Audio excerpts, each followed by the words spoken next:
तो dragon ball super chapter 89 अब पूरा आ चुका है और इसमें तुम्हें देखने के लिए मिलेगा एक नया एंड्रॉइड के तौर पर एक नया विलन, जिसमें लड़ेंगे हमारे सैयामैन X1 और सैयामैन X2। और देखो, इस वीडियो में मैं डायलॉग्स कम और एक्सप्लेनेशन ज्यादा करूंगा, लेकिन चैप्टर का मजा तुम्हें पूरा दूंगा। तो अब सीधा चैप्टर की तरफ बढ़ते हैं। तो चैप्टर का नाम है आ न्यू राइवल, एक नया विरोधी। तो ट्रंक्स और गोटेन के एम्प्टी बटरफ्लाई मैंसर और डॉक्टर जेरो के ज़ॉम्बी को हराने के बाद कुछ दिन बीत जाते हैं और उस समय वहाँ पर उन्हें जो डिस्क मिलती है, ट्रंक्स उसे अपने घर ले आता है और उसे अपने लैपटॉप में चेक कर रहा होता है। और काफी कोशिशों के बाद भी वो अपने कंप्यूटर में उस डिस्क की सिक्योरिटी को तोड़ नहीं पाता और ट्रंक्स वहाँ काफी चिढ़कर उठ जाता है और अपने मॉम की लैब की तरफ बढ़ जाता है ताकि वो अपनी मॉम के पीसी में उस डिस्क को खोल पाए। और थोड़ी सी कोशिश के बाद वो बुल्मा के कंप्यूटर में उस डिस्क को खोल लेता है और वहाँ वो देखता है एक अलग से क्रिएचर का ब्लूप्रिंट जो कि सेल के लार्वा जैसा दिखाई देता है। अब ट्रंक्स इसको देखकर काफी ज्यादा हैरान होता है और उसकी जानकारी के लिए और ज्यादा उस डिस्क के अंदर घुसने लगता है, लेकिन वो डिस्क उस कंप्यूटर में एक वायरस छोड़ देता है जिसकी वजह से वो कंप्यूटर पूरी तरह से क्रैश हो जाता है और वहाँ खराब होके बंद हो जाता है, जिस देख के ट्रंक्स काफी ज्यादा डर जाता है और उस डिस्क को तुरंत उसमें से बाहर निकाल लेता है। लेकिन उसी समय वहाँ बुल्मा और उसकी बहन बुला आ जाती है जो कि उसे वही ये सब करते देख लेती है और वो देखती है कि ट्रंक्स ने उसका कंप्यूटर खराब कर दिया है। और फिर बुल्मा कहती है कि लगता है तुमने मेरे कंप्यूटर को फिर से खराब कर दिया है, ये जितने भी तुम्हारे ये काम है ना, ये सब तुम्हारे वेजिटा,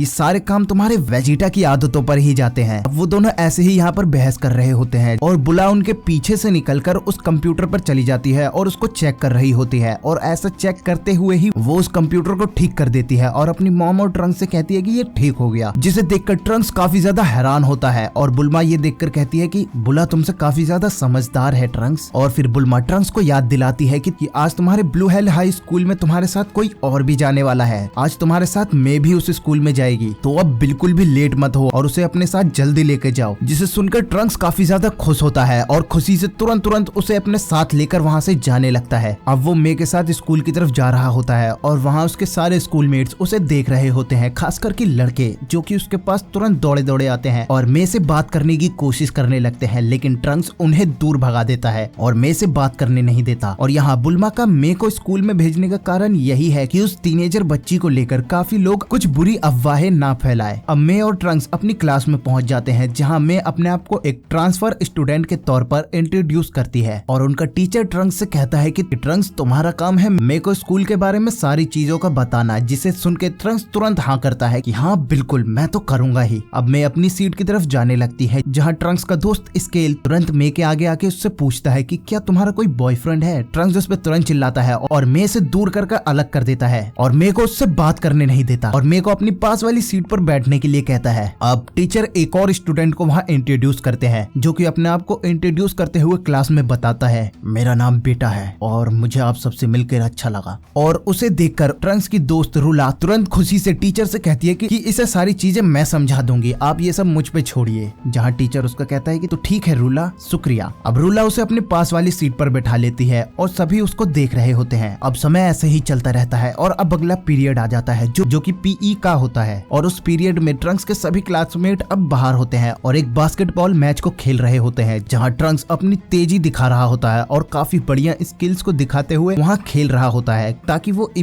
इम्प्रेस कर पाए मे को, जिसे देखकर उसका दोस्त भी कहता है कि आज तुम कुछ ज्यादा ही अच्छा नहीं खेल रहे हो। जिसे सुनकर ट्रंक्स कहता है कि आज कुछ अलग बात है, लेकिन तभी मे उसे देखते हुए एकदम चौंक जाती है और ट्रंक्स के पीछे से तुरंत बेटा निकल कर आता है और सीधा उस ट्रंक्स से बॉल छीन कर सीधा बास्केट की तरफ गोल करने के लिए बढ़ने लगता है, जिसे देखकर ट्रंक्स भी हैरान होता है। लेकिन अब ट्रंक्स अपनी सुपर स्पीड दिखाकर सीधा बेटा को ब्लॉक करता है और अब ट्रंक्स की इतनी ज्यादा स्पीड को देखकर सभी हैरान होते हैं और ये सोच रहे होते हैं कि ट्रंक्स आखिर एक ही पल में इतनी ज्यादा तेजी से कैसे चल सकता है। अब ट्रंक्स वहाँ खड़ा होता ही है कि बेटा भी तुरंत स्पीड दिखाकर एक गोल तुरंत कर लेता है, जिसे देखकर ट्रंक्स बिल्कुल चौंक जाता है और लड़कियां बेटा को ऐसा देखकर काफी ज्यादा खुश होते हैं और बेटा को कूल कहने लगते हैं। और वहीं मे भी बीटा को काफी ध्यान से देखने लगती है और उसकी तरफ घूर रही होती है। अब यहाँ हम बीटा की आंखों में देखते हैं कि उसके आंखों में एक कैमरा है जो कि यहाँ पर होने वाले सारी चीजें एक लाइव वीडियो के तौर पर डॉक्टर हैडो को दिखा रहा होता है। और यहाँ अब कहानी जाती है एक पानी के किनारे के बंदरगाह पे जो कि डॉक्टर हैडो का एक नया ठिकाना होता है। अब यहाँ पर डॉक्टर हैडो ये सब देख रहा होता है। ट्रंक्स की इतनी ज्यादा स्पीड को देखकर डॉक्टर हैडो भी हैरान होता है और अपने अल्फा एंड्रॉइड से पूछता है कि क्या ये वही है जो कि एम्प्टी बटरफ्लाई मेंशन पर आया था। था और जिसने हमारी वो डिस्क चुरा ली, और इतना सारा हंगामा क्या इसी ने मचाया है। लेकिन वहाँ डॉक्टर हेडो के साथी उसको बताते हैं कि नहीं, हमें ये याद नहीं है कि वो कौन है, लेकिन हमें एक बस गोरा बच्चा याद है। जहाँ अब डॉक्टर हेडो काफी उदास हो जाता है और अफसोस जताते हुए कहता है कि काश मुझे उस मेंशन पर एक निगरानी के लिए एक सीसीटीवी कैमरा लगा लेना चाहिए था। अब हमारे पास सिर्फ एक ही सुराग है कि वो एक इंसान है और उसके पास ऐसी शक्तियां है कि वो एंड्रॉइड्स को भी हरा सकता है, और वो ब्लू हेल हाई स्कूल से ही है। अब डॉक्टर हेडो बेटा को आदेश देता है कि बीटा नंबर 1 तुम्हें उसे ढूंढना ही होगा। अब यहाँ हमें ये समझ आ जाता है कि बीटा एक एंड्रॉइड है जिसे डॉक्टर हेडो ने बनाया है ताकि वो उस इंसान को ढूंढ पाए जिसने एम्प्टी बटरफ्लाई में आकर इतना हंगामा मचाया था। अब यहाँ मैच खत्म हो चुका होता है और इसमें बीटा जीतता है। अब वापस सब क्लास में होते हैं और माए अभी भी बीटा के पीछे लगी होती है और उसके पीछे बैठकर उसे घूर रही होती है और उस पर काफी ध्यान दे रही होती है, जिसे देखकर ट्रंक्स काफी हैरान और घबरा सा जाता है और उसे कहता है कि वैसे मैं इस बीटा से काफी अच्छा खेल सकता हूँ, ये बस उसका एक तुक्का था कि उसने स्कोर कर दिया। मैं तुम्हें दिखाऊंगा अगली बार कि शॉट आखिर होता क्या है। अब मैं ट्रंक्स को भी शांत रहने के लिए कहती है और उसको भी बीटा पर ध्यान देने के लिए कहती है, जहाँ मैं अभी भी बेटा की तरफ घूरते हुए देख रही होती है और उसके गर्दन पर एक निशान को फोकस करती है। अब मैं ट्रंक्स को बताती है कि बीटा एक इंसान नहीं है, क्योंकि मैंने उसकी गर्दन पर एक चोट का निशान देखा है जो कि बहुत ज्यादा अजीब है, जिसे अब ट्रंक्स देखकर काफी ज्यादा डर जाता है और वो घबराते हुए कहता है कि तो तुम्हें क्या लगता है ये एक भूत है? मैं अब सोचते हुए कहती है कि नहीं, वो शायद से एक एंड्रॉइड है जो कि एंड्रॉइड 18 से काफी ज्यादा अलग और अजीब है। अब ये सुनकर ट्रंक्स भी उसे देख रहा होता है और हैरान होता है। अब ट्रंक्स भी उसे देखकर काफी ज्यादा हैरान होता है और खुद में ही सोच रहा होता है कि वैसे मैं लग रहा है सही कह रही है, अब अगर मैं उस पर ध्यान दूं तो मैं उससे किसी भी तरह की एनर्जी को फील नहीं कर पा रहा हूँ। ये क्या उसी ज़ॉम्बी ग्रुप का कोई दोस्त है जो कि मुझे यहाँ ढूंढने आया है? अब मैं वहाँ सोचते हुए कहती है कि लगता है ये किसी को यहाँ ढूंढने आया है, और ट्रंक्स घबराते हुए मन में ही कह रहा होता है कि अच्छा हुआ मेरा चेहरा किसी ने नहीं देखा था। अब स्कूल के खत्म हो जाने के बाद बीटा बाहर रुककर एक लकड़ी के ब्लॉक के पीछे खड़ा हो जाता है और मैं और ट्रंक्स का वहाँ से निकलने का इंतजार कर रहा होता है, और वो वहाँ खड़े हुए ये सोचता है कि वो ट्रंक्स पर उस ब्लॉक को गिरा देगा। अब ट्रंक्स भी वहाँ से निकलते हुए उस चीज को नोटिस कर लेता है और घबराते हुए ये सोचने लगता है अगर मैं इसे डॉज करूंगा तो ये मेरे को लग सकता है, तो मुझे अब क्या करना चाहिए। लेकिन गोटेन उसी समय वहाँ पर आ जाता है और वहाँ पर एक टेनिस बॉल को उठाने के लिए जाता है जो कि एक ट्रक के नीचे पड़ी होती है, और गोटेन उस बॉल को उठाने के लिए उस ट्रक को ही पूरा उठा लेता है, जिसे देखकर सब हैरान होते हैं और बीटा भी ये देखकर हैरान होता है। अब गोटेन उस ट्रक को रख के रियलाइज करता है कि उसने सबके सामने अपने पावर दिखा दी है, जहाँ उसको कवर करने के लिए वो अपने दोस्तों से कहता है कि ये ट्रक बहुत ज्यादा हल्का था वैसे। अब बीटा ये सब देखता है और सोचने लगता है कि गोटेन क्या एक सुपर ह्यूमन है जिसने एल्फास को हराया था। अब ये हीडो भी देखता है और हीडो उसे ऑर्डर देता है कि तुम वहाँ तुरंत ट्रांसफॉर्म हो जाओ और उससे वो डिस्क लेकर तुरंत मेरे पास आओ। अब बीटा वहाँ तुरंत अपनी शर्ट को निकालकर फेंक देता है और एक सुपर हीरो का कॉस्ट्यूम पहन लेता है, जिसे देखकर गोटेन थोड़ा हैरान होता है और सोचता है कि ये शायद एक कॉस्प्लेयर होगा। अब मैं भी उसे देखकर तुरंत पहचान जाती है कि ये और कोई नहीं बीटा ही है, और ट्रंक्स भी उसे पहचान लेता है, लेकिन वो अपने स्कूल क्लासमेट के सामने उससे लड़ना नहीं चाहता। अब बीटा खुद को इंट्रोड्यूस कराता है कि मेरा नाम बीटा नंबर 1 है और मैं डॉक्टर हेडो का एक मास्टरपीस हूँ। और गोटेन उसे सुनकर कहता है कि क्या हेडो, लेकिन मैंने उसके बारे में कभी नहीं सुना है, क्या मैं घर जा सकता हूँ क्योंकि मैं लेट हो रहा हूँ। अब बीटा ये सुनते ही तुरंत उस पर अटैक करता है, लेकिन गोटेन उसे डॉज करता चला जाता है बड़े आसानी से, और वहाँ उनकी ये लड़ाई सारे स्कूल वाले भी देख रहे होते हैं और उन्हें देखकर गोटेन थोड़ा घबराता है और सोचता हुआ कहता है कि ये सब मैं स्कूल के बाहर सेटल करना चाहता था। लेकिन बीटा उसकी बात ये सुनकर मना कर देता है और उससे कहता है कि जो तुमने डॉक्टर हेडो की डिस्क चुराई है वो मुझे तुरंत वापस करो। जहाँ गोटेन उससे कहता है कि मुझे इस चीज के बारे में बिल्कुल भी नहीं पता है, आखिर तुम कौन सी डिस्क की बात कर रहे हो। अब ट्रंक्स भी उनकी फाइट पर गौर करता हुआ बीटा को देखता है और सोचता हुआ कहता है कि ये उन ज़ॉम्बीज़ से ताकतवर है। जहाँ मेरे को अब वो अपना बैग देकर वहाँ से चला जाता है और सीधा बाथरूम की तरफ जाता है। अब यहाँ बीटा लगातार काफी तेजी से गोटेन पर अटैक करता है और पावरफुल अटैक करने लगता है, जिसे गोटेन देखते हुए ये सोचता है कि मैं इसे डॉज नहीं कर सकता क्योंकि सारे स्कूल वाले उन्हें ही देख रहे होते हैं। अब गोटेन का उन अटैक्स को खाने का और कोई जरिया होता ही नहीं है, इसलिए वो अब वहाँ खड़ा हो जाता है और उसके पंच को खाकर पीछे की तरफ जाता है। अब जैसे ही उसको वो पंच लगता है, वो बीटा के दोबारा अटैक को आता हुआ देखकर काफी ज्यादा चिढ़ जाता है, और जैसे ही वो उसके अटैक का रिएक्ट करने वाला होता ही है कि तभी वहाँ पर सेम मैन के गेटअप में ट्रंक्स आ जाता है और वहाँ बीटा के उस पंच को रोक देता है, जिसे देखकर उसका दोस्त स्केल लोगों को बताता है कि ये ये सेयामैन X1 है जो कि इस टाउन का एक नया हीरो है। अब वहीं दूसरी तरफ एल्फाज भी उसे पहचान लेते हैं और कहते हैं कि यही सेयामैन X1 है जिसने यहाँ पर आकर हमें मारा था और इतना हंगामा किया था। जहाँ हेडो अब बीटा को ऑर्डर देता है कि उसे तुरंत पकड़ो और अब ट्रंक्स यहाँ बीटा से लड़ता है और ट्रंक्स गोटेन को एक वॉच देकर उससे कहता है कि ये तुम्हारी ट्रांसफॉर्मेशन वॉच है जो कि आज ही सुबह कंप्लीट हो गई थी। अब गोटेन वहाँ से भाग जाता है और ट्रंक्स बीटा के सामने खड़ा होता है जहाँ वो देखता है कि बीटा उसकी तरफ काफी तेजी से बढ़ रहा है और वहीं ट्रंक्स का जैसे ही उस पर ऐसा ध्यान जाता ही है कि बीटा वहाँ उस पर एक पावरफुल अटैक करता है और अपने दोनों हाथों से एक पावरफुल पंच ट्रंक्स के पेट में दे मारता है जिसे खाकर ट्रंक्स थोड़ा पीछे की तरफ जाता है और उस अटैक को खाने के बाद ट्रंक्स अब स्माइल करता है और बीटा को वहाँ से काफी दूर फेंक देता है। बीटा स्कूल यार्ड में जाकर गिरता है। अब सेयामैन X1 सीधा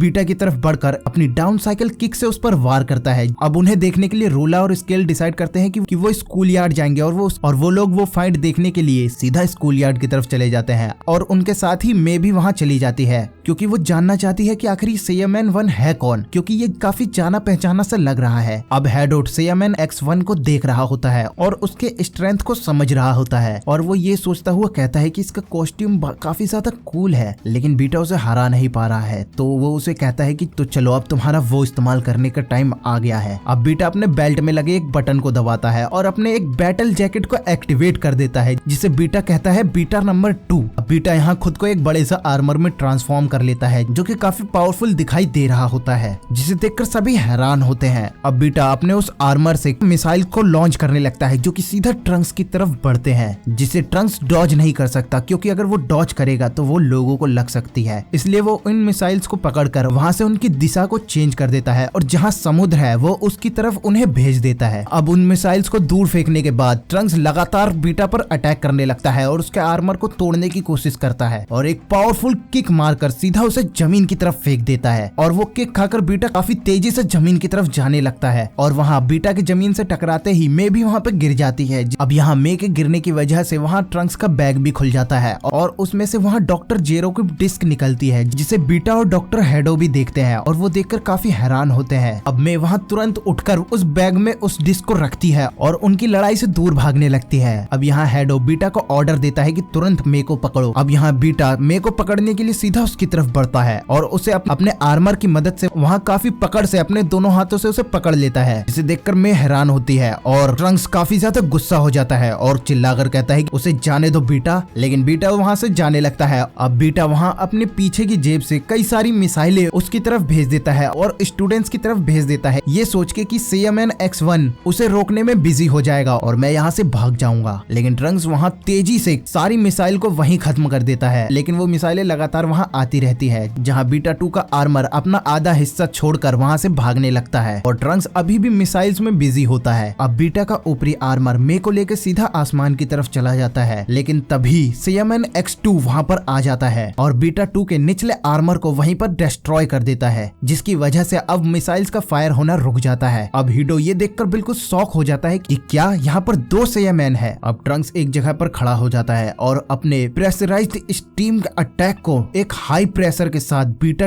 2 की तरफ भेज देता है जिससे बीटा अब टकराकर बिल्कुल डिस्ट्रॉय हो जाता है और वहीं पूरी तरह से फट जाता है जिसे बीटा छोड़कर निकलता है और एक अंडरवेयर में होता है। अब मे आसमान से नीचे गिरने लगती है जिसे सेयामैन X1 तुरंत कैच कर लेता है, जहां पर मे अब धीरे धीरे अपनी आंखों को खोलती है और देखती है एक रेड स्कार्फ को जो कि उसको याद दिलाता है फ्यूचर ट्रंक्स की, जहां अब सेयामैन X1 में वो फ्यूचर ट्रंक्स की झलक देख रही होती है और उसे देखकर एक प्यारी सी मुस्कान दे रही होती है। अब ट्रंक्स उसे बड़े आराम से ग्राउंड पर रखता है और सेयामैन X1 और सेयामैन X2 अपनी वही फिर हीरो वाली बकेतियां मारते हुए खुद को इंट्रोड्यूस करने लगते हैं और अपने सिग्नेचर पोजेस को अपने स्कूल स्टूडेंट के सामने दिखाते हैं और अपनी हीरोपंती को झाड़ने लगते हैं। अब कुछ स्टूडेंट सोचते हैं कि ये क्लीन गॉड की नई मूवी का एक प्रमोशन था, लेकिन स्केल को यहाँ यकीन होता है कि वो एक रियल सुपर हीरो है, लेकिन रूला उसकी बातों को सुनकर उसे झूठा समझती है। अब सेयामैन X1 और सेयामैन X2 वहाँ से चले जाते हैं और ट्रंक्स वहाँ पर अपने आम रूप में आके मे के पास आ जाता है और मे से कहता है कि मैंने सुना कि तुम्हें एक सुपर हीरो ने बचाया, जहाँ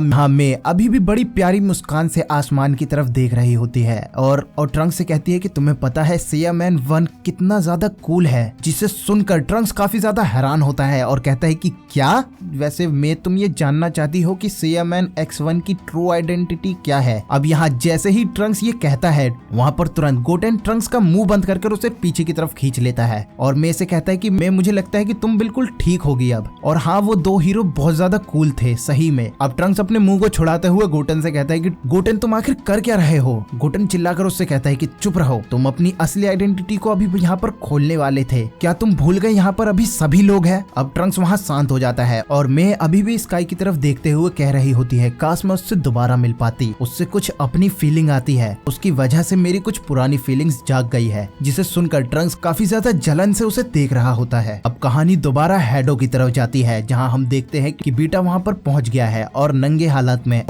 हालात में है और वो वहाँ कह रहा होता है कि मुझे माफ करना, मैं वो डिस्क नहीं ला पाया। यहाँ हीडो ये सब देखकर काफी ज्यादा गुस्से में होता है, लेकिन हीडो यहाँ पर गुस्सा इसलिए होता है कि उनके सूट काफी ज्यादा अच्छे होते हैं और वो एक सुपर हीरो फैन होने के नाते बीटा से कहता है कि क्या तुम उनके कुछ ऑटोग्राफ नहीं ला सकते थे। अब सब उसको याद दिलाते हैं कि वो हमारे एनिमीज हैं। अब हेडो यहाँ शांत होकर कहता है कि चलो कोई नहीं, अब हमारे टारगेट तो क्लियर हो गए हैं, जो कि सैया मैन X1 है और X2 है और ये मे है। अब मैं उस डिस्क को लाने के लिए कुछ भी करूंगा, चाहे कुछ हो जाए। तो चलो अब टाइम है एक अपने नए एंड्रॉइड पे जल्द ही काम करने का और इस बार मैं बनाऊंगा एक ऐसा एंड्रॉइड जो कि काफी ज्यादा स्ट्रांग होगा, जो कि काफी ज्यादा कूल होगा। जहाँ उसके साथी अब पीछे से चिल्लाते हुए कहते हैं कि हाँ चलो बनाते हैं। और अब फिर हेडो पीछे मुड़ते हुए कहता है कि वैसे सैया मैन X2 का जो रेड कैप था वो कुछ ज्यादा ही मस्त नहीं था। जिसे बीटा सुन के कहता है कि हाँ ठीक है, अब अगले चैप्टर में हमें दिखाया जाएगा कि आखिर उस डिस्क में है क्या, आखिर कौन से राज उस डिस्क में छुपे हुए हैं, जिसके लिए हेडो इतने ज्यादा हाथ पैर मार रहा है। जहाँ वो फिर से लड़ेगा एक और पावरफुल एंड्रॉइड से। मैं देख रहा हूँ काफी लोग इसमें दिलचस्पी नहीं दिखा रहे हैं, लेकिन मैं उनसे कहूंगा कि आगे काफी ज्यादा ड्रैगन बॉल में मेरे ख्याल से इस आर्क का मैटर कर सकता है। तो प्लीज इसको देखो। अब अगर तुम्हें मेरी ये वीडियो पसंद आई हो तो प्लीज लाइक तो कर ही देना और अगर चैनल पर नए हो तो सब्सक्राइब तो जरूर ही कर लेना और साथ ही मुझसे पर्सनली जुड़ना चाहते हो तो मुझे इंस्टाग्राम पे भी फॉलो कर सकते हो। तो अब